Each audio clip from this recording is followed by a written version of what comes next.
everyone, I'm Smoking Joe Lasher, and today I'm making a bacon wrapped pork tenderloin with an apricot glaze. Got everything I need from my local Ingles, so let's get started. And you know me, I run straight to the Ingles meat department, the best meat in town. I got these fresh Harvest Farms pork tenderloins.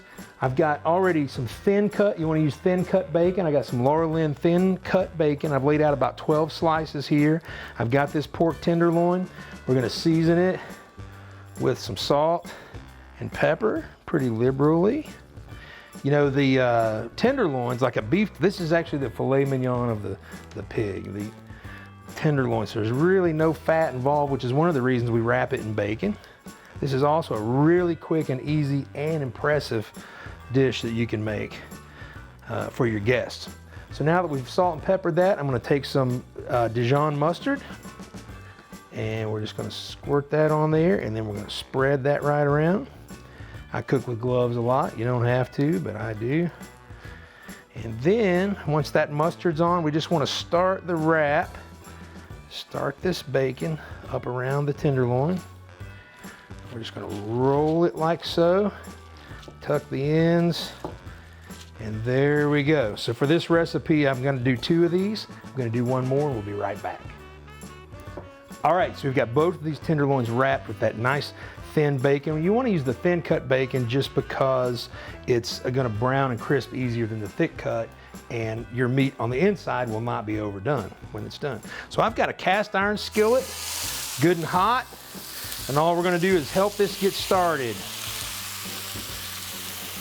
By crisping up the bacon, we're just going to try to do all sides of that pork tenderloin. I've got an oven that's preheated to 375 degrees. We're gonna brown this on all sides and then go straight to the oven. All right, so I've got the bacon started. We don't want to crisp it totally in the pan. We want it to finish in the oven. Again, 375 degrees. We're gonna take this whole pan, slide it in. We're gonna keep an instant read thermometer. When the center of this pork tenderloin is 140 degrees, we're gonna pull that out and let it rest for about 10 minutes. I'll be right back with you, and we'll make that apricot glaze. So the pork tenderloin is in the oven. Those are gonna finish off, like I said, 140 degrees. Don't let them go too long. So I've got some apricot chutney here, or it could be apricot, depends on where you're from. We're gonna put that in. I've got some honey, a couple tablespoons, more or less. I'm gonna let that go right into this small saucepan.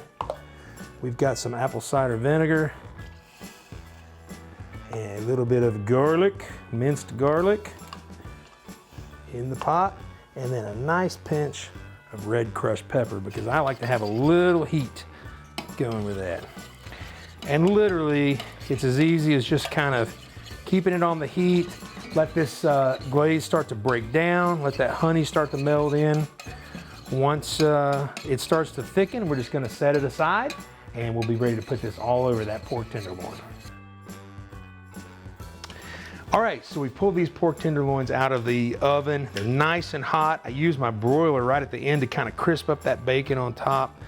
We're gonna pull these over to here, and we can either glaze these on the plate or on the cutting board. So what we're gonna do is we're gonna take one, I'm just gonna slide it right over here like so, and then we're gonna take this other one, and I'm gonna cut into it. I'm gonna slice right into here about a 1/4 inch slice. And technically, you'd want to let these rest just a little bit before you serve them, but today I'm going to cut right into it, just like so. If this was smell-o-vision, you just wouldn't believe what we got going on here. Then we're going to take this apricot or apricot glaze, put right over top of it like so. You can also do this in the last 5 or 10 minutes of cooking process too, if you'd like. I kind of like to let the internal heat of the meat and the bacon cook it on the platter while it rests. That's just my preference. But here we have an apricot glazed, bacon wrapped pork tenderloin. And I want to thank you so much for joining me here today at the Ingles table, and remember to explore the rest of the site for more tips, tricks, and recipes. Happy holidays.